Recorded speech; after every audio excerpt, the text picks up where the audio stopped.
नमस्कार, आदाब। आप सभी का स्वागत है CIB इंडिया न्यूज पर। आइए शुरू करते हैं खबरों का सिलसिला। उत्तर प्रदेश के बदलते राजनीतिक समीकरण 2024 में क्या गुल खिलाएंगे, इसे देखने में भले ही कुछ समय लग सकता है, लेकिन इसी सवाल ने अखिलेश यादव की नींद उड़ा रखी है। उत्तर प्रदेश में बिखरे विपक्ष से एक तीसरा मोर्चा खड़ा होने की अटकलें तेज हो गई हैं। इसको लेकर कुछ दलों ने जोर आजमाइश तेज कर दी है। खास बात यह है कि इस मोर्चे में अखिलेश यादव से नाराज चल रही पार्टियां शामिल होंगी। अगर ऐसा हुआ तो अखिलेश क्या करेंगे? अब सोचने वाली बात यह है कि आखिर कैसे यूपी में तीसरे मोर्चे के गठन के आसार बन रहे हैं।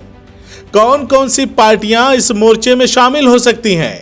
ताज़ा समीकरण क्या है? इससे किसे फायदा और किसे नुकसान होगा? विधानसभा चुनाव के बाद से समाजवादी पार्टी के मुखिया अखिलेश यादव के चाचा शिवपाल सिंह यादव नाराज चल रहे हैं। उन्होंने ऐलान किया है कि अब वो अखिलेश के साथ नहीं आने वाले।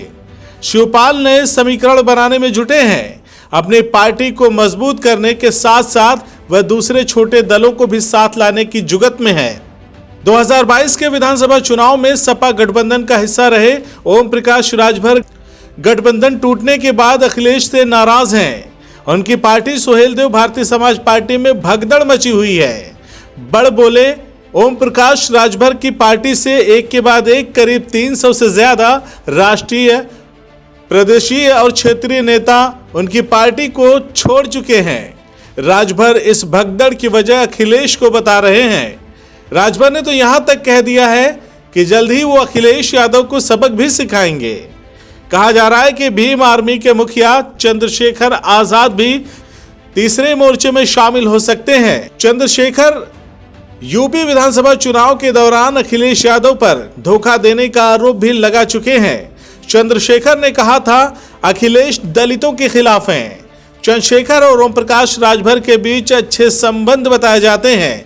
टीवी डिबेट में उस दौरान रोते हुए चंद्रशेखर ने कहा कि मेरे बड़े भाई ओम प्रकाश राजभर हैं, वो मुझे अच्छी तरह से समझते हैं।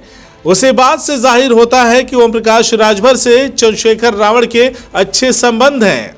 अभी लोकसभा चुनाव होने में 2 साल बचे हैं।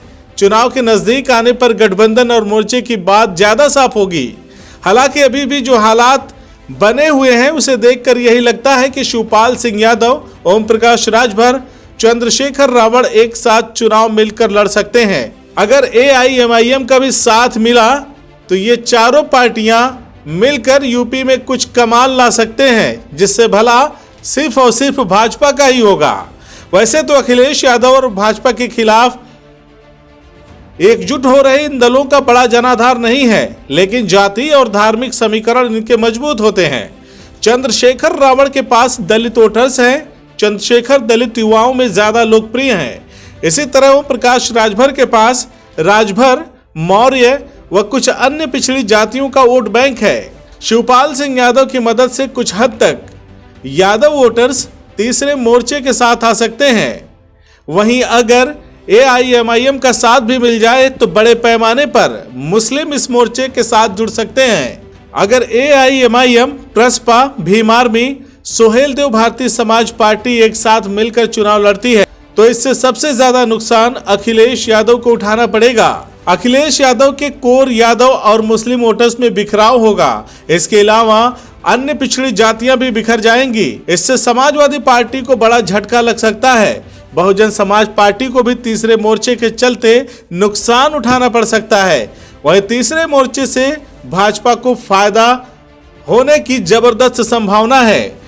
इन्हीं समीकरणों ने अखिलेश यादव की नींद उड़ा रखी है। लेकिन सबसे बड़ी बात तो यह है कि अब पछताए क्या होगा जब चिड़िया चुग गई खेत।